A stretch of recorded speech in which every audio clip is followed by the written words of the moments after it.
Ka West Giant Hills District kelasdang ya ka jingay dawai polio ha ka South Tarik menta ubnai ya ka bala pleda u Assistant Commissioner uba S Panbo ha ka program bala penlong hapo MCH Hospital basis pak jingthia hapa nalir juai habakran ha ka jingple ya ka ni ka program ai dawai polio syaki kena hapo ka ni ka hospital na kaliang uba Panbo ula a jingmut ya ki kmie ki pa bakin yalam yala ki jong ki khonret ki bahapo kasan senam karta syaki jaka bala penkre banya shimbenta ha kanika jing ai dawai kenang manyadai ki khonret jongki na kanika jingpang polio kumju na kaliang ka Dr. Helen J. Yuria, District Maternal and Child Health Officer, kalayay ban halor ka jingdan kam ban ai dawai polio, ban yadaya ki na ka jing shitam ki bala ban kata, hadian habot ki badan jingadai ber ka jingpang polio.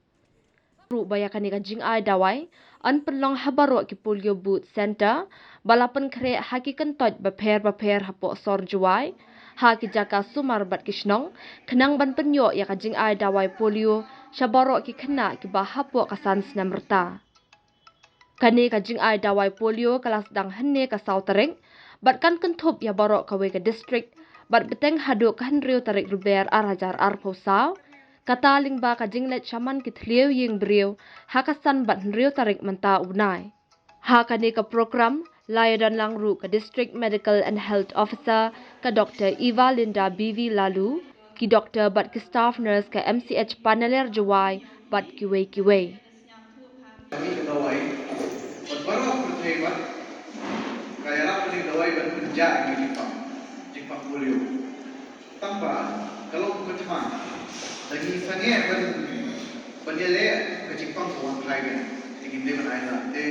Malah muncul lagi bahawa mentah ke India, hari India lagi di kes polio kita berjingtip begini. Pembangunan kiri badan hajar dari India, kita asal memakai jingpang polio. Kani kalau menghiwai ini, kita biang kani ini ada oleh polio. Ibat kita kau pengiran kita kau kemari kita kemie ban kani kita wai pun. Aku harus bersyukur orang yang baru orang kemie. Walau benar kita baru tapi kita yang kami benar kami tentang kami. Ya kita tips mengenai kani kita wai polio pada lain. Jadi kita khai yang kita menjawab sesama menjawab. Penting fikir jo ketika dawai polio berbaik film film.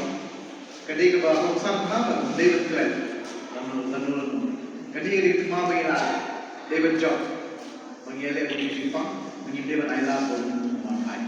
Ane kapan mana dah ini di Meghalaya Islam pada doi, doi yang ki kong ijin sumar hekor makan mobi, Sekelam, kalau sekelam, bukan orang yang punya ulai dawai kongopi, ulai penjual dawai kongopi, lebih ulai injek tak ni, bukan orang yang punya ulai kongopi, ulai injek iada, lebih ulai penjual dawai polio dan iada. No, dan ini itu, kalau tak ini kita polio, hanya ada kuat kalau India yang ni, dan ekor kiri rumah yang ni. Wadang emba dan kuat ibu wan kurba ciki, wan kurba ciki, wagi kena yang di iaki ini kan. Mana hari ni kerja polio, tak kerja polio ringkot. Everything hadua kelar ada jiawa, yang kami kerja. Dan ibu wan nampak, ini dah ini dua. Ibu sedang penjual kau Meghalaya, ni tak mesti suruh walau penjual ini cuma rak kita penjual dawai pada benar di cenong yang pi. Em was now untuk baca cenong game buat cenong yang pi. Siapa sih? Siapa ni? Kebaik kita dia ini kon yang pi urusan sedang dunia belum lagi penjual dawai polio. Namun sedang ni cenong yang pi sedang ni ada orang step mana ada orang kerja step MU ada MU penjual, no? Dan mereka penjual bagi hantu cakap net soje. Nanti mereka mesti dalam siap ikut luyung lalu buat buat yang diwadakan kami kampung orang kami